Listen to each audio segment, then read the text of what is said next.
The four Brahma Vihara, you actually cannot learn to have metta. Do you understand? You cannot learn to be compassionate. You cannot learn to rejoice. Because this is not something that you can learn. Do you understand?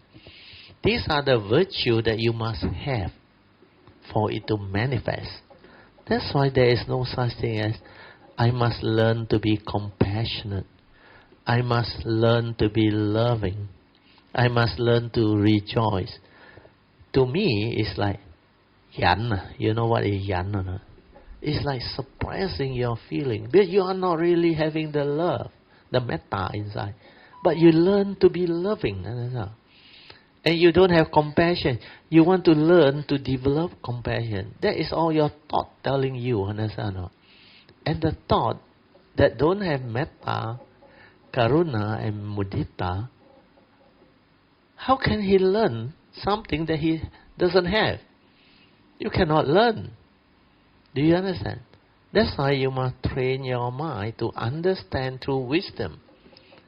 What is mudita? What is metta? Today I think Lei Hong not around. Lei Hong not here. She typed out that book. He finished typing it out last week, which was very good, on metta, bhavana. The previous Tuesday I shared with you all that book. That's why when you read and understand what metta is, then from there you develop the understanding. What is more important is the understanding, not the knowledge. Understand? The knowledge of metta will never give you metta. Understand? But when you understand the beauty of metta, then you can have that mind state. Understand? Like metta is the opposite of all this negative mind state. When you have loving kindness, metta, there is no jealousy, there is no envy, there is no hatred.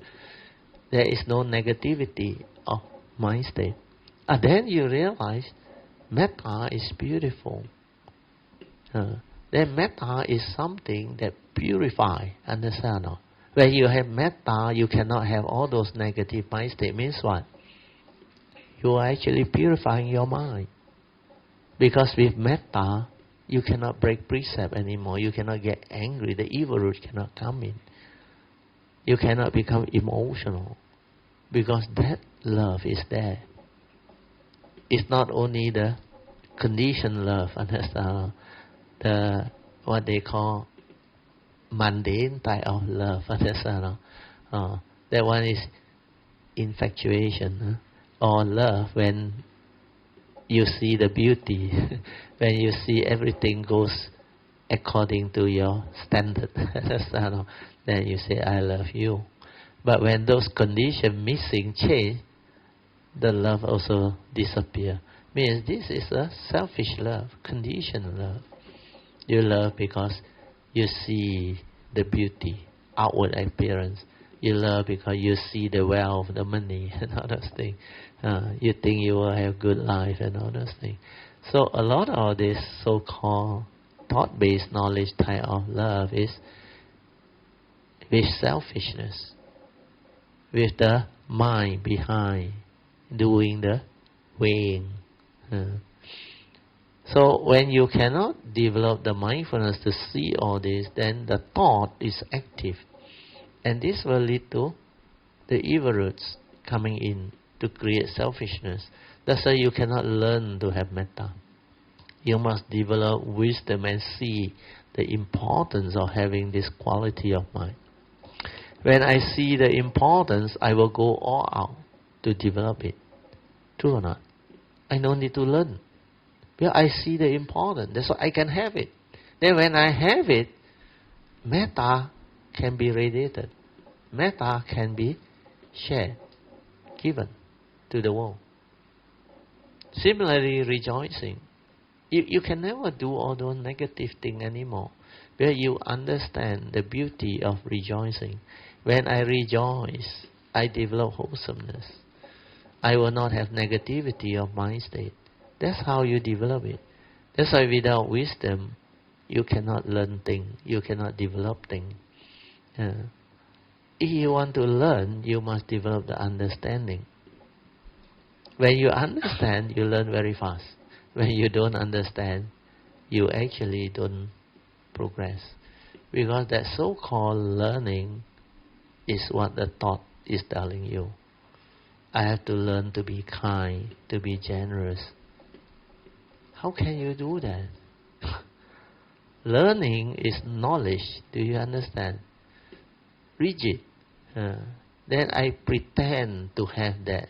But inwardly, I don't have it. That's why I have to learn. Learn to be compassionate. Learn to be kind. Learn to be whatever. But that thing which you don't have, how can you learn?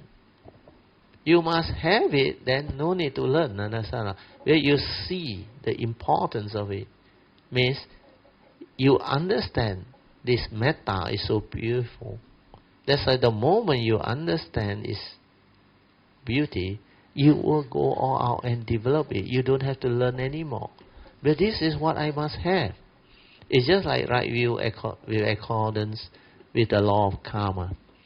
After you have learned the teaching, then you have understood what the Buddha is trying to advise you. You have to avoid all evil, do good. Because if you don't do that, you don't take care of karma, then you will fall. You will get into big trouble. Because if you don't avoid all evil, you will break the precept, you will create negativity or karma.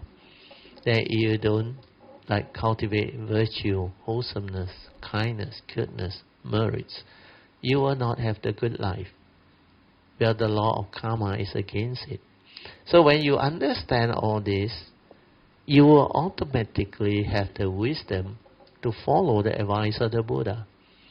Then you naturally will avoid all evil through keeping the precept. You see it now. You understand. Precepts are very, very important. If you violate precept, means precept will cause your karmic negativity to arise. Then that will lead to downfall in your life. So when you understand that precept, when you break them, it constitutes major evil.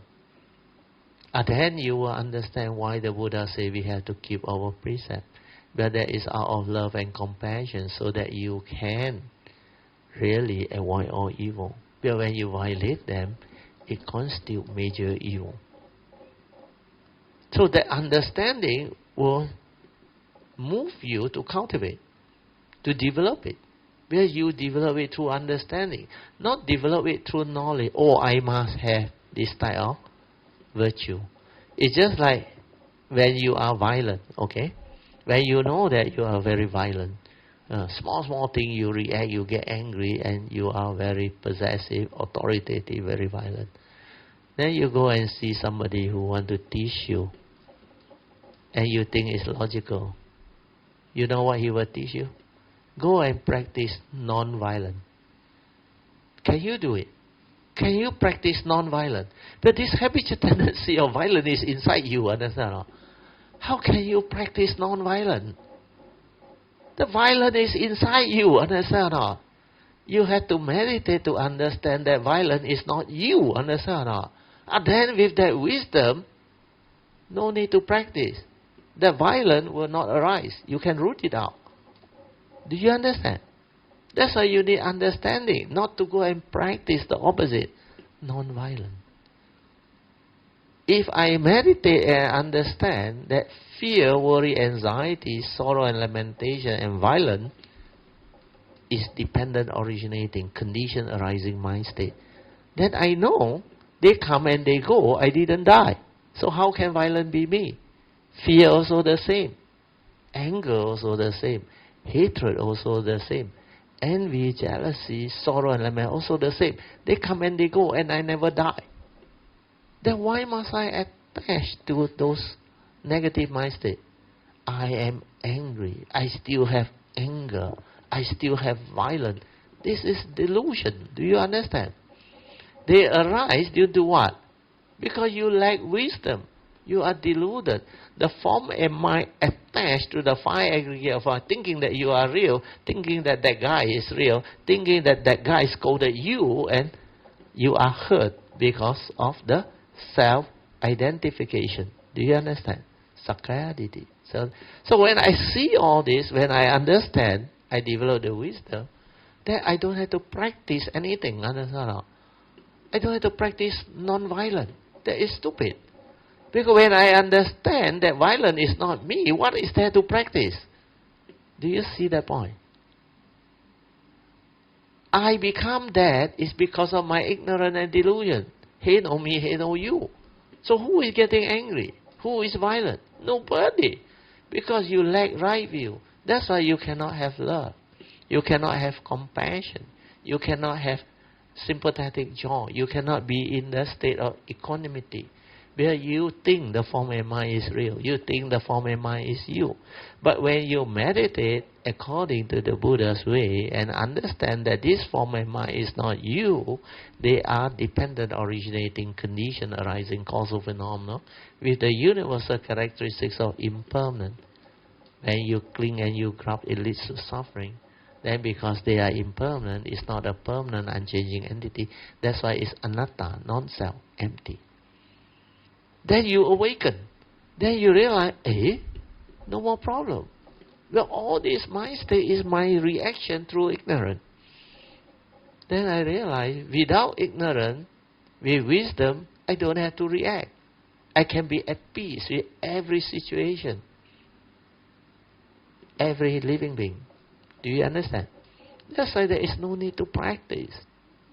Who practice? The thought practice. The thought think he is violent. He want to practice non-violent. How can it happen? It's just like you create a duality and you want to resolve that duality. The Buddha said, imas means sati, idang hoti. Means when this arises, that arises. Because when you are violent, you create the duality of violence, then the opposite is what? Non-violent. Okay? It exists already. Then you want to get rid of violence by practicing non-violent. How can it go away? Because both are created by your delusion through the mundane mind, the thought.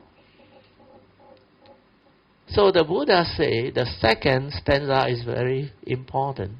The first stanza is imas means sati idang hoti. Then the Buddha said, imas means asati idang arhoti. When this ceases, that also ceases. Do you understand? When I don't create any duality, when I don't have any right, there is no wrong. Understand? Because duality is what the Tao call yin and yang. Yin yang, the opposite. When you create one side, the duality of the other side appears. Because when you say, I'm a good person, what happened? Whatever that is not good is evil. Understand? Bad person. But in the first place, you are just the way you are. Understand? With wisdom, you have the virtue, you have the goodness. That's why you are a good person. But good and bad is relative. Do you understand? Duality.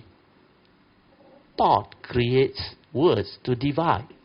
Then why must you be deceived and deluded by the thought, by the duality that arises in the existential world? Where within the conditioned world, duality exists. But when you develop the wisdom born of Dhamma understanding, then you realize these are conventional truth, not a reality. It exists within the conditioned world, where living beings use thought, use mind, the mundane mind. But when you meditate, you silence your mind, the direct seeing, there is no word. No word means no duality. Nothing to divide. You see things as they are. You see truth. You see reality. You see what is suchness. That's how you develop the wisdom to free. Without wisdom, you cannot free. That's why don't be gullible anymore. Don't go and practice metta. Don't go and practice compassion. Don't go and practice non-violence. All this is delusion. Who practice? The thought practice. And how can the thought awaken to the understanding which is the Dhamma that is beyond thought, beyond mind? You can't. You must develop the understanding, the wisdom, then straight away you realize they are all not you. What is there to practice? If violence is not me, why must I go and practice non-violence? Understand? In the first place, I shouldn't be in that state of violence. When I have wisdom, I cannot be violent. Understand? It is an evil root. That's why when you understand all this is. So, the word practice, you have to be careful. That's why I prefer to use the word cultivate. Cultivate. Cultivate is not a practice. Do you know the difference between practice and cultivate? Cultivate is to do it in such a manner that you develop the understanding, and that's why we call it a cultivation. Understand? Practice means what? I practice how to play table tennis. I practice how to play badminton. Practice is repetitive. Understand? Keep on training, keep on repeating. And that is thought-based. Understand? Who practice? The thought want to practice. To be skillful and all those things. So you cannot practice. Your wisdom is to be awakened to. Understand? Wisdom cannot be practiced. I cannot practice to be wise. Do you understand? But it is a wisdom. I need to silence my mind and awaken to truth. It's not something when I keep on practicing, I will become wise one day. It means you are completely deluded. How can I practice to be wise? It's just like what they used to say, practice letting go. You look at the delusion behind. It's very logical, no? To the human world, even a lot of monks also teach like that. Teach you how to practice letting go. Their logic is what? Because you attach, you have to let go. Logical, no? If I don't let go, I get into trouble. But I give you a real example, then you tell me whether that logic is true or not. Let's say this is red hot. Okay? Burning. The moment you hold, what happened? It will burn you. It will torment you. Are you so foolish as to go and hold? Then practice not to hold. Who practice? When you are deluded, you don't see the danger, you will hold. Understand or not?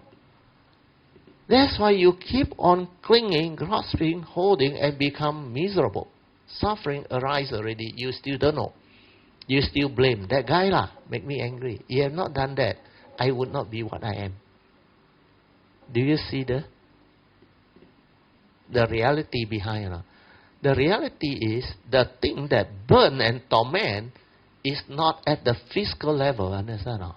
He suffer at the mind level, mental, which is not something physical, burning, tormenting. If it's something physical, you straight away will not touch. Understand? You will not even go near. Understand? Like the cobra. You dare to go near or not? You see danger, it can kill you.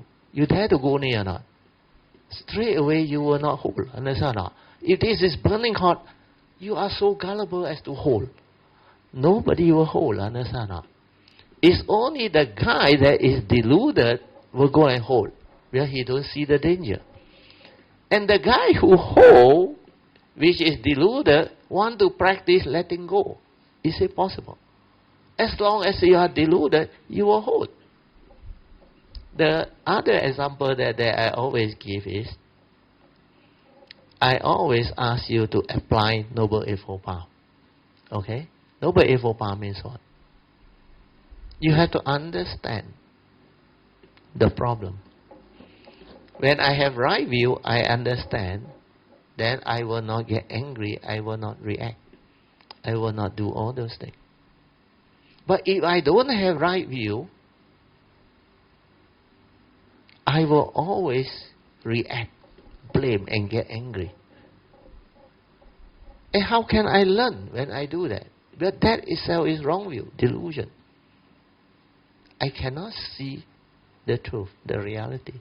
That's why you cannot learn that way. So in life, a lot of things, you have to develop wisdom and understanding, then only you can free your mind. So knowing that the one who holds is deluded.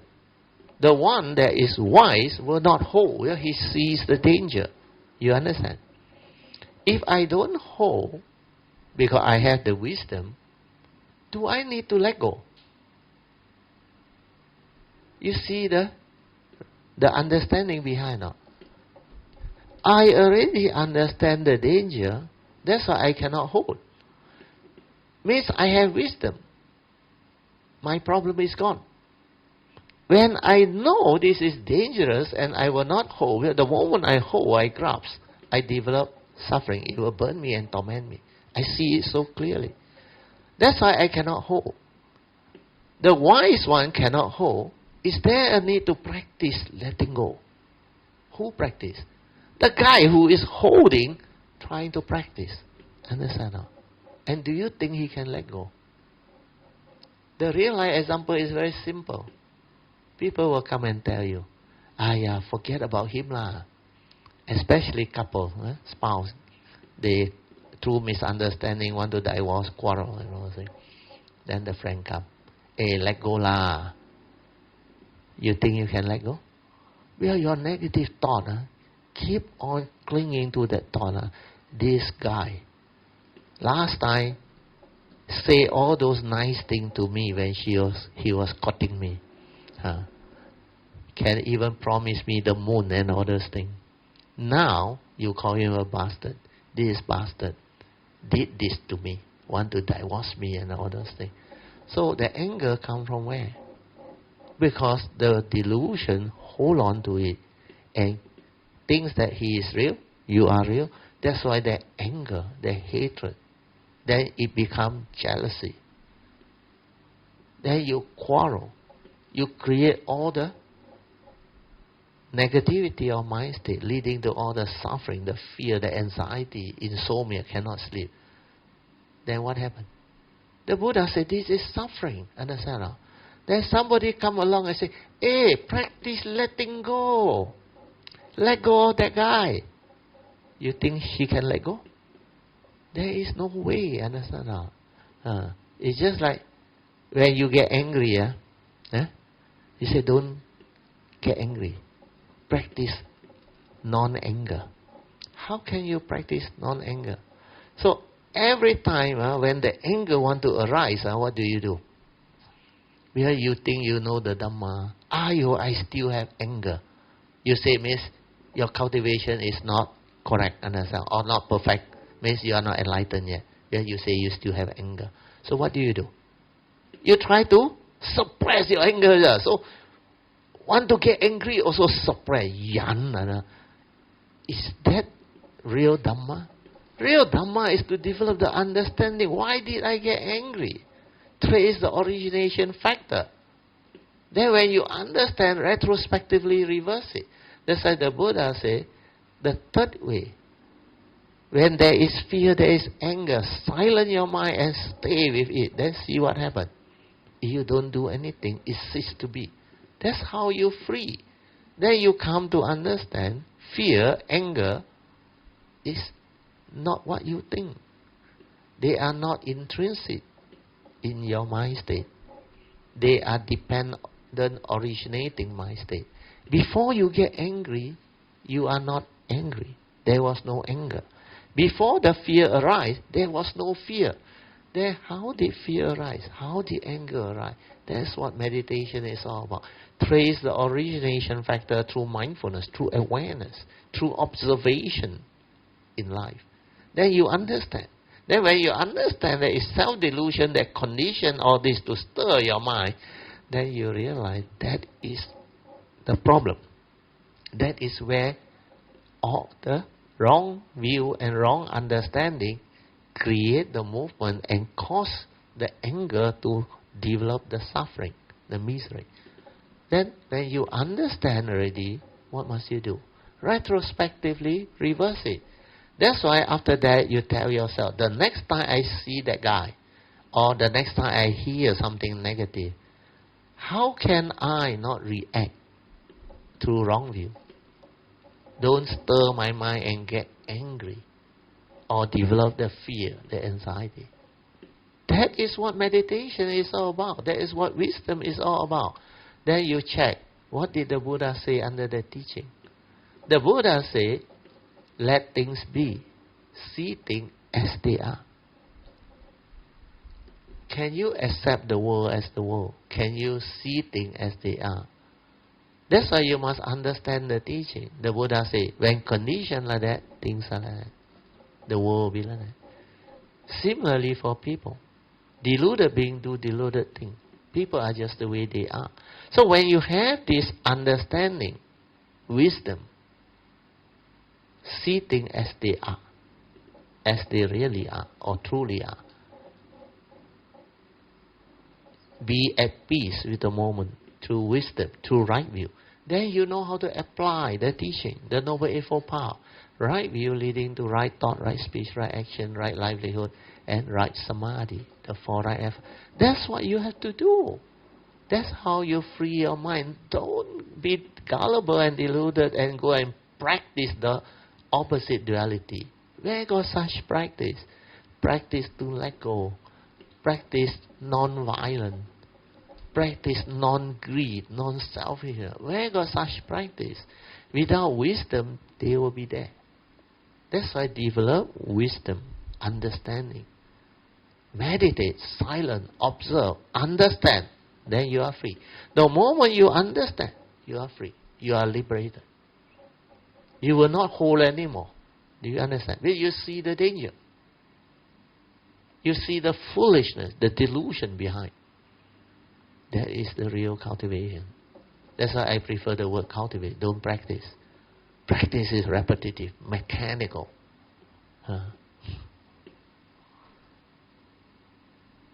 Mechanical thing you can practice. Then you improve. You become more skillful. Like practice how to ride a bicycle, how to balance yourself. Practice how to play a game, how to cook your food. That one you need to practice. But it's repetitive. Understand? But when you want to understand something, you cannot practice. Understand? Wisdom need to be awakened too. Need to be realized. That one don't practice. That one cultivate. So can you practice meditation? That's why wrong. Cannot. You know what Krishnamurti said? The first thing people ask is, teach me how to meditate. Wait. Teach me how to meditate. Is that the right question? Huh? Why? Why is it not the right question? Try and rephrase it. That's because you don't even understand the very basics of what you're trying to do. Therefore, you cannot practice. So the right question is what? Not teach me how to meditate. Understand? Explain to me what is meditation. Do you understand? That is the correct thing. Like Chui said, you don't even know what meditation is. How can you practice meditation? And teach me how to meditate, as if it's a method and a technique. Meditation is to develop wisdom, to awaken. How can you practice? Method and technique, people go and practice, correct. But is method and technique the meditation? No, they are just a series of instructions to do things. That's why the question is wrong. Krishnamurti said, whatever you want to do, you must understand what that thing is. Then only you can do. Understand? Do you understand? If you don't know what is meditation, how can you go into it? How can you cultivate it? You can't. It's just like in life. You say you have a problem. Okay? You have a problem. Then you come to a meditator, a cultivator. He say, Master, I have a problem. He said, you meditate. Your problem will be gone. But he never explained to you what is meditation. And to me, It is not a one size fit all, understand or not? Because everybody's problem is different, understand or not? First thing I must know is what is your problem, isn't it? If you don't even know what is your problem, how can you solve your problem? True or not? So the right question is, I have to ask you, what is your problem? So when you explain to me what your problem is, then I will connect you to the teaching, understand or not? Where the Buddha said, under the first noble truth, the eighth reality of life. So where your problem fall into, which category? If it's old age, sickness and death, or birth, then we know it's the first four. Then I can zero in and I can teach you how to develop the understanding, and for the time being, you don't have to suffer so much. And then you go and meditate, understand? Meditate to develop your own understanding, awakening. But whatever I tell you is knowledge to you.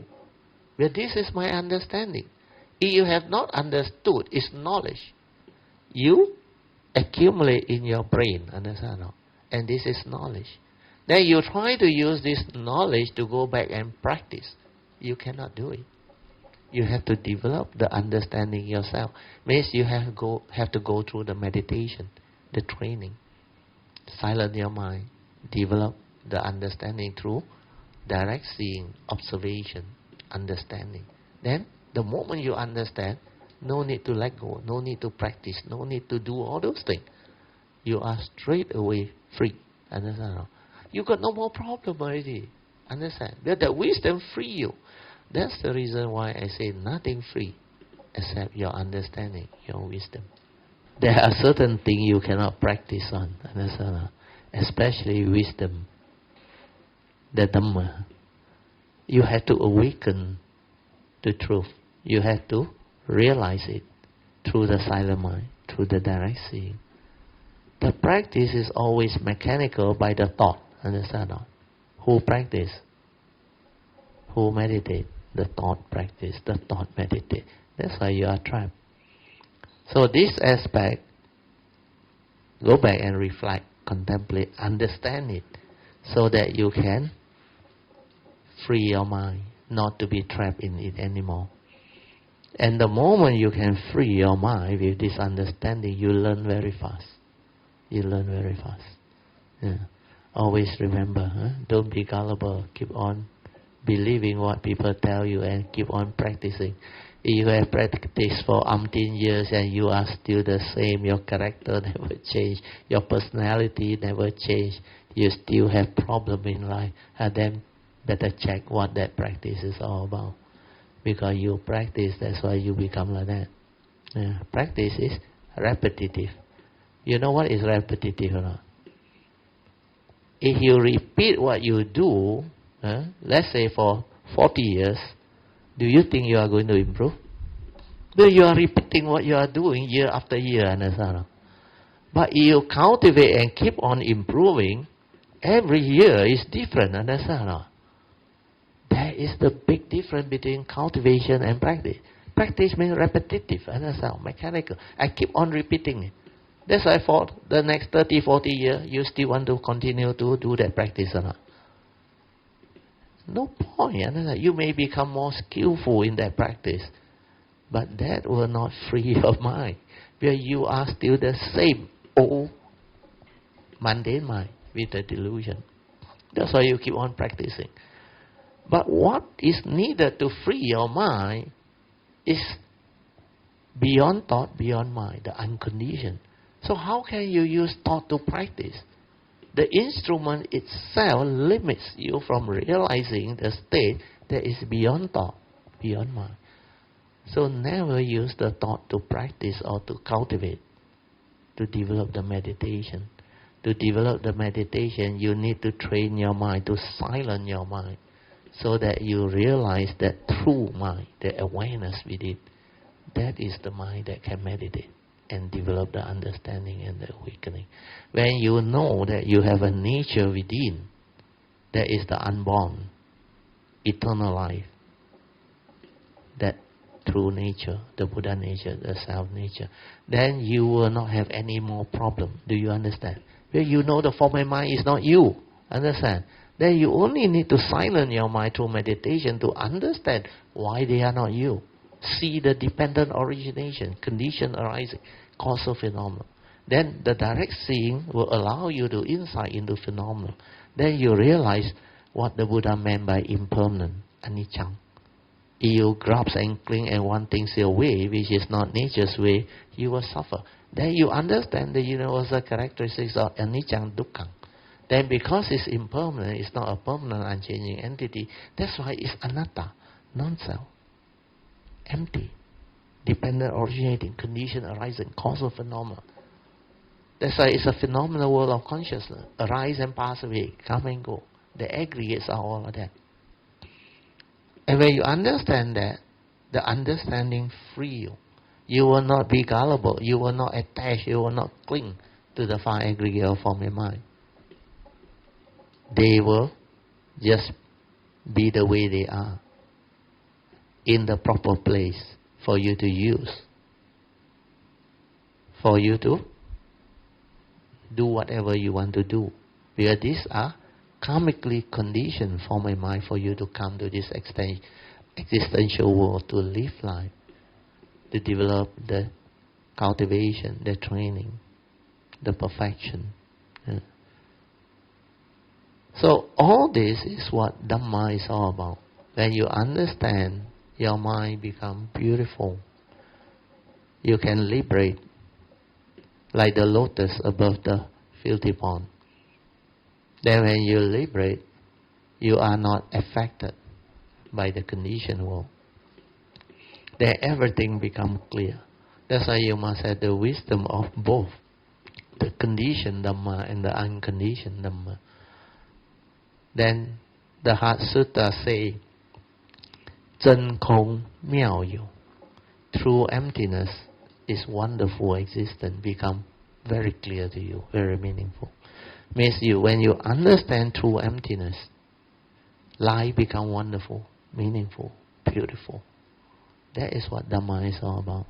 And there is such thing as life, even though it's within the moment. Not much reality. Split second is dead and gone. Split second is dead and gone. But there is such thing as a form and mind able to let you have all of the pristine beauty and experience within the conditioned world, so that you can truly live life to the fullest. Then you can experience or realize all the pristine beauty and wonders of life. Yeah. So this is something that you need to slowly reflect, contemplate, develop the understanding, the awakening, then stabilize this understanding. Then you can act. Means every moment, every instant, no matter what happens, that understanding will surface and you will not be afflicted anymore. That's what Dhamma is. And this is the real one. The real one is come with awakening, not knowledge. Something that your form and mind will understand. But when it's connected, your form and mind doesn't suffer anymore. Personality-wise, character-wise, understanding-wise, you become a transformed living being. You are always heedful, no longer heedless. Your mind states are very different because of the understanding, the wisdom. Okay?